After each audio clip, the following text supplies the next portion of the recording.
Guys, so ayan, binubuo namin guys yung in-order ko sa Lazada. Ayan, hindi ko siya alam ibuuhin. So umorder po ako sa Lazada ng eto.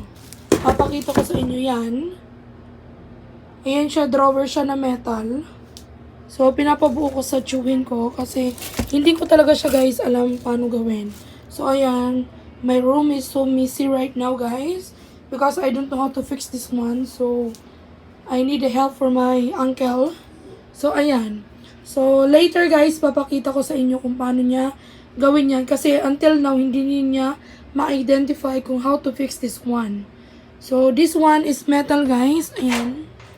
So ito is parang 5 layer siya. So ganyan siya kataas.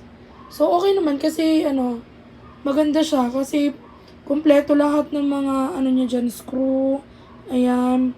So nandito na ako sa gilid guys because I don't know how to fix this one. So ayan. So ganyan lang. Update ko kayo mamaya guys kung paano namin gagawin pa yan. So see you later guys. Oh.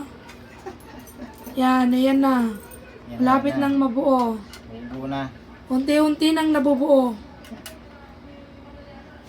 Ang pinapahirapan kami kanina. Yan. Yan, ganun lang pala yun. Kiniklip-clip lang. Hirap na hirap kaming ni Kuya Sing. Mag-isip. So, ayan na guys. Nabuo ko na siya. Nabuo na namin siya. So, ayan. Pakita ko sa inyo. Bale, meron siyang 5 drawers. 1, 2, 3, 4, 5. Ito yung pinaka malaki. Ayan. Tapos, ito yung maliliit lang. So, pinaglalagay ko yung mga abubots ko dyan. And everything. So, ganyan na yun.